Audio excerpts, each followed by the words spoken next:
Yeah, this is gardening tip 2014.8. How to protect your seedlings. How to build cages to protect your seedlings. So what I did is I went out and I bought some garden, run-of-the-mill, cheap-ass garden fence. I'm going to cut pieces of 2.5 feet.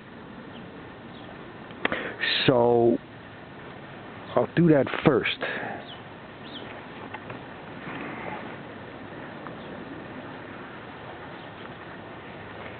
You measure out 2.5 feet.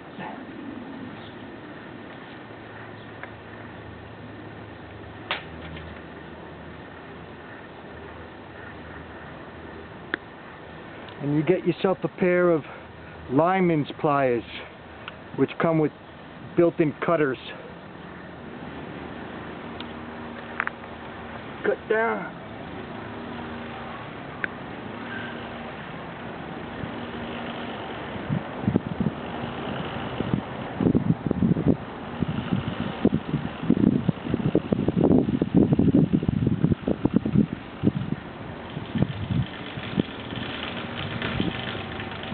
Cut like butter.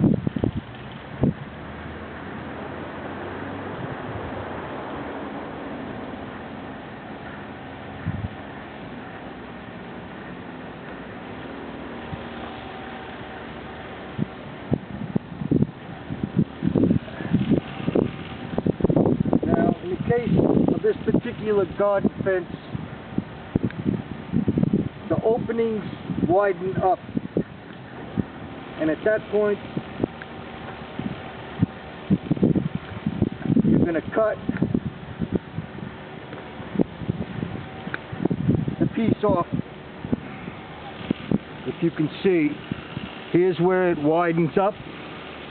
Now, we don't want creatures to go through that area, but I do want these extended to be what's going to go into the ground.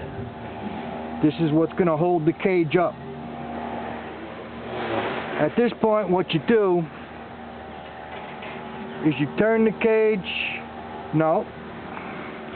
bend these, but don't bend them exactly at the weld point, or else it will crack away from the weld. So a little ways, about 2 or 3 centimeters, or 1/4 of an inch, 1/8 of an inch. Not exactly at the weld, because it will break away from the weld. So I bend these in.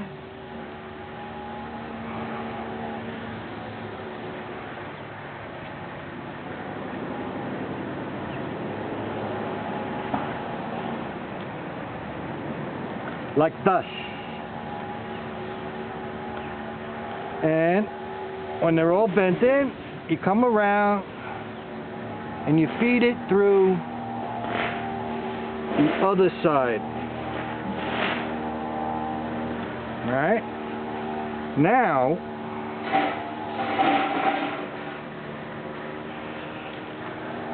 you're going to bend these babies over.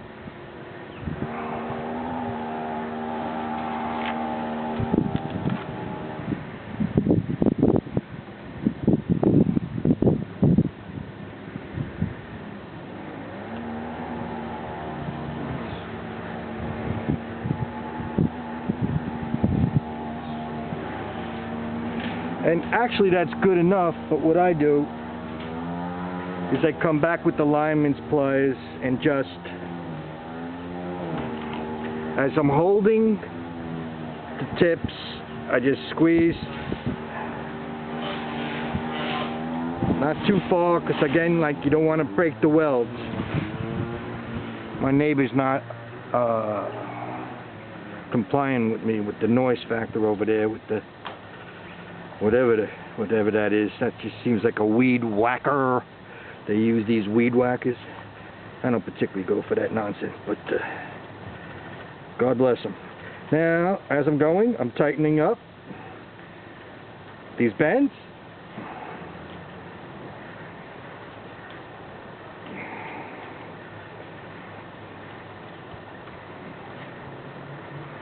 And at this point, these two I just kind of twist together. That you push in and until you feel like you're comfortable with the round, that it's round enough for you. Make sure your legs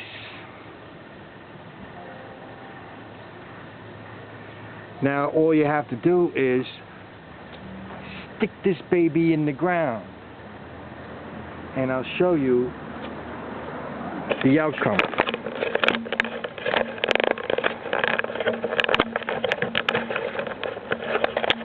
Okay, we come over here. What happens is the robins clipped all my beautiful tomato seedlings, except for the one, when I saw it happening, I put in last year's cages around the tomato plants, and those are the only seedlings that have survived. So out of 30 plus tomato seedlings, I've only got about 5 or 6 left, because I only had 5 or 6 cages left from last year. Before I put the rest of my seedlings in, I'm building these cages. See? So the cages will protect the seedlings. And all you do is you push them in the ground. And it's pretty cheap, because let's say that whole roll cost me, it was $23 for the plus tax. And out of 2.5 feet, 25, just say, I don't know how many I'm going to get out of that. I'm not going to get that many. You can always make these smaller if it's 2 feet. Get 13 cages. So about $2 a cage. Maybe that is expensive. But I have no other choice. I want to grow tomatoes. And the robins clip the tops off of the plants as soon as they go in the ground. The robins will not go inside these cages.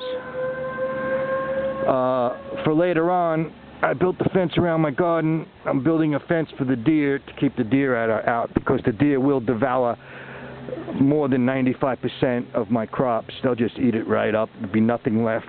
Tear it to pieces. So you got to protect your investments and the love of growing. You don't want to see it destroyed. Come out in the morning, you got nothing left.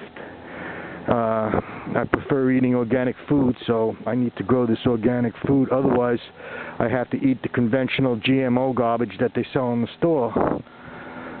Okay, people, have a wonderful day. Go outside and build your cages.